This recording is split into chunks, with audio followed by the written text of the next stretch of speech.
हाय, मैं हूँ राज और आज हम सीखेंगे यह एक minimal geometric motion graphic style है। इसको सीखने के लिए हम चलते हैं हमारे एडोबी आफ्टर इफेक्ट में। सबसे पहले हम ले लेते हैं अपना कंपोजिशन। हम अपने कंपोजिशन का रेशियो रख लेते हैं 90-20 टू 10-80। बाकी सब वैसा का वैसा ही रखेंगे। ओके, तो हम लोग अभी ले लेते हैं एक सॉलिड कलर, कुछ भी रख लेते हैं। सॉरी दोस्तों, कुछ अच्छा ही कलर रखेंगे। चलो, ये अच्छा कलर है, यही रखते हैं। तो दोस्तों, हमारा सॉलिड लेयर बन चुका है अभी। ओके दोस्तों, हम एक स्क्वायर बना लेते हैं। इसके अंदर हम कुछ लाइनें ड्रॉ करेंगे ताकि ताकि उसमें कुछ लिख सके या फिर कुछ कलाकारी दिखाए या कुछ ड्रॉ करे, ताकि हमारा जो न्यूमेट्रिक स्टाइल है वो अच्छी तरीके से निखार के आए। सो दोस्तों, हमारा ये स्क्वायर बन चुका है। अब इसमें थोड़ा बहुत कलाकारी करते हैं। अभी जो स्क्वायर बना है उसके अंदर अभी हमें एक सर्कल ड्रॉ करना है।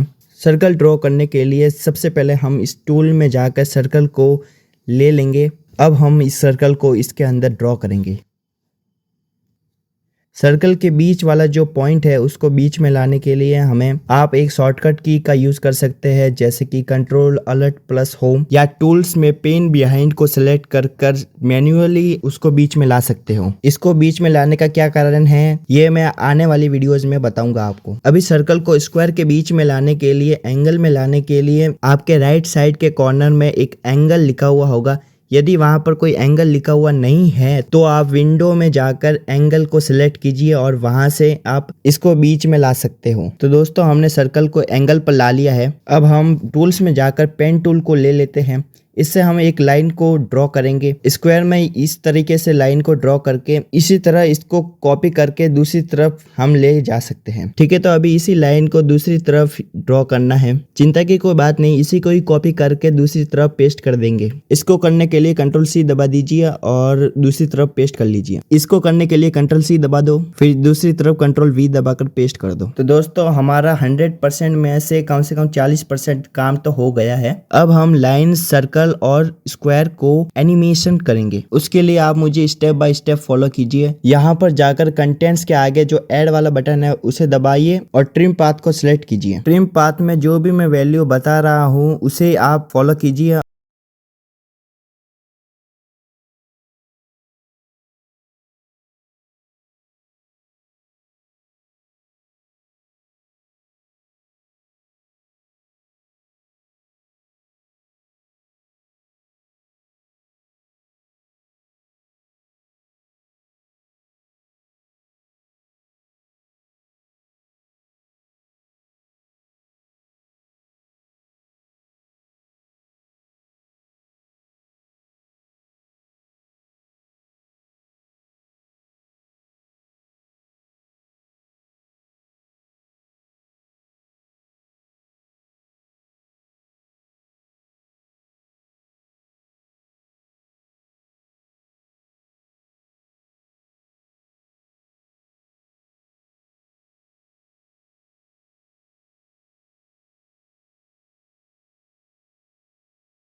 अभी लेयर्स को आगे पीछे कर लीजिए ताकि एनिमेशन अच्छा और स्मूथ दिखे। अब जो हमने की फ्रेम की हैं उसे इजी ईज करने के लिए उसके लिए कीबोर्ड पर दिए गए F9 को दबा लीजिए या फिर की फ्रेम को दबाकर की फ्रेम असिस्टेंट में इजी ईज को दबा दीजिए। सबसे आसान तरीका माउस से की फ्रेम को सिलेक्ट कर कर F9 को दबाना ज्यादा आसान रहता है। उसके बाद ग्राफ वाले सेक्शन में जाकर उसमें दो ग्राफ होते हैं, एक वैल्यू ग्राफ, एक स्पीड ग्राफ। उसकी वीडियो बाद में आने वाले वीडियोज में डाल दी जाएगी। अभी हम स्पीड ग्राफ को लेकर ही काम करेंगे। अभी आपको मुझे स्टेप बाय स्टेप फॉलो करना है।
ठीक है, तो भाई स्टार को लेकर कंटेंट्स में जाकर पॉली स्टार में जो जो मैं वैल्यू बता रहा हूँ उसे आप फॉलो कीजिए।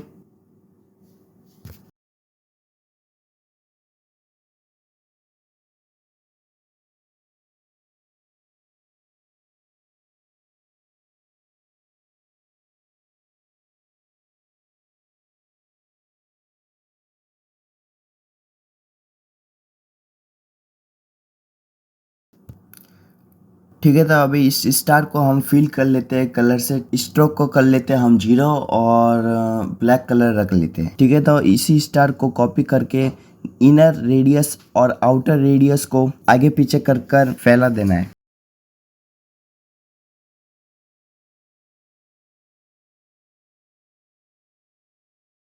ओके, तो हम एक टेक्स्ट लिख लेते हैं जैसे कि मोशन। ओके, तो जो हमने जो टेक्स्ट लिखा है, हमारे राइट साइड में जो टेक्स्ट लिखा है वहाँ पर बहुत सारे टेक्स्ट के फ़ॉन्ट्स आते हैं, उसमें से एक अच्छा सा ढूंढ के लिख लो। अभी इसे रोटेट करके साइड में थोड़ा अच्छे से रख लेते हैं। इसी तरीके से दूसरा टेक्स्ट जैसे कि ग्राफिक लिख के, मैंने यहाँ पर ग्राफिक लिखा है, इसको भी इसी फ़ॉन्ट स्टाइल में रखकर इसी के सामने मिरर स्टाइल में रख लेते हैं। अभी मैं फ़ॉन्ट को थोड़ा एनिमेट कर लेता हूँ।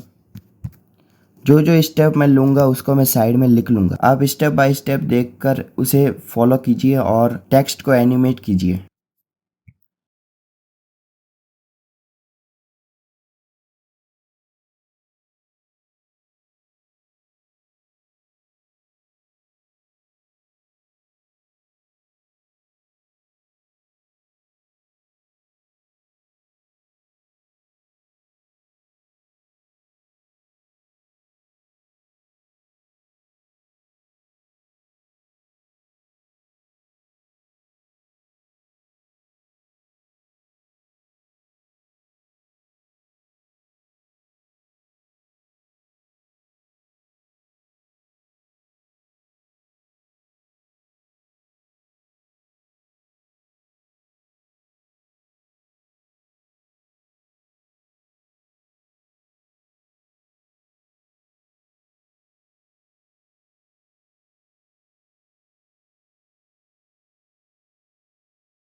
अभी टेक्स्ट को उसी बॉक्स में रखने के लिए टूल्स में जाकर स्क्वायर को ले लीजिए। अभी टेक्स्ट की लेयर को क्लिक कीजिए। और टेक्स्ट के ऊपर इस स्क्वायर को इसी बॉक्स के जितना टेक्स्ट के ऊपर बना लीजिए। इसी तरह ग्राफिक वाली लेयर को क्लिक करके स्क्वायर को बना देने का है। इसे मास्किंग कहते हैं। इसके बारे में भी आने वाली वीडियो में मैं बता दूंगा आप सभी को। अभी 2 सर्कल ले लेते हैं, कलर फील करके गॉसियन ब्लर इफेक्ट डालते हैं। इसकी वैल्यू 400 से थोड़ा सा ज्यादा ही रखना। अभी हम एक टेक्स्ट लिख लेते हैं जो सर्कल के चारों तरफ घूमेगा। ये करने के लिए टेक्स्ट के ऊपर एक मास्किंग करनी पड़ेगी। उसके लिए टूल्स में जाकर एक सर्कल को ले लीजिए और टेक्स्ट की लेयर को क्लिक करके उस पर मास्किंग कर लीजिए। फिर टेक्स्ट के नीचे टेक्स्ट वाला ऑप्शन को दबाकर पाथ ऑप्शन में पाथ को मास्क 1 को क्लिक कीजिए। फिर टेक्स्ट के मास्किंग को उस सर्कल के ऊपर ला लीजिए। याद रखना कि रिवर्स पाथ ऑप्शन ऑन होना चाहिए। ठीक है, तो अभी टेक्स्ट के सेंटर वाला जो पॉइंट है उसे सर्कल के सेंटर में ला लेंगे। ठीक है, तो अभी टेक्स्ट में R दबाकर रोटेशन ऑप्शन को चालू करो। उसकी वैल्यू को बढ़ा के और कम करके देखिए कि सर्कल के ऊपर वो अच्छी तरीके से घूम रहा है कि नहीं घूम रहा। अगर वो अच्छी तरीके से सर्कुलेट नहीं हो रहा है तो टूल्स में जाकर पेन टूल्स को सिलेक्ट कीजिए और उसको मैन्युअली ठीक कीजिए। अभी सर्कल के दोनों तरफ मल्टी पॉइंटेड स्टार दोनों सेव को पेरेंटल लिंक से टेक्स्ट पर लिंक कर लेंगे, जिससे यह टेक्स्ट के साथ साथ सर्कुलेट होगा। ठीक है, तो अभी हमें स्टार्स को रोटेशन और स्केल को लेकर थोड़ा बहुत खेलना है। आप जैसे चाहे वैसी वैल्यू रख सकते हैं, बट शुरुआत में 0 वैल्यू रखना जरूरी है ताकि स्टार्स जब आए तो ज्यादा सुंदर दिखाई दे। या फिर मेरे रोटेशन और स्केल वैल्यू को कॉपी भी कर सकते हैं, बट खुद से करोगे तो ज्यादा अच्छा रहेगा।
सर्कल के दोनों तरफ मल्टी पॉइंटेड स्टार को भी थोड़ा एनिमेट कर दो रोटेशन और स्केल के साथ। अभी हम एक आफ्टर इफेक्ट वाला लोगो गूगल से डाउनलोड कर लेंगे। उसका कोई बैकग्राउंड नहीं होना चाहिए। उसे अब फाइल से लाकर लेयर में लाओ और अच्छे से सेंटर में लाकर स्केल को पहला की फ्रेम 0 रख लो। थोड़ा आगे जाके उसकी वैल्यू थोड़ी सी बढ़ा दो। उन दोनों को सेलेक्ट करके F9 दबा दो, ज्यादा आसान रहेगा, और इजी इज कर लो। इजी इज करने के बाद ग्राफ में जाकर स्पीड ग्राफ को सिलेक्ट करके जैसे मैंने आपको पहले बताया था वैसा ही करना है। तो दोस्तों हमारा minimal geometric motion graphic style बन चुका है। ऐसी और मोशन ग्राफिक स्टाइल को देखने के लिए जरूर से सब्सक्राइब कर लो। वीडियो को लाइक करना मत भूलना। तो मिलते हैं अगले वीडियो में, बाय।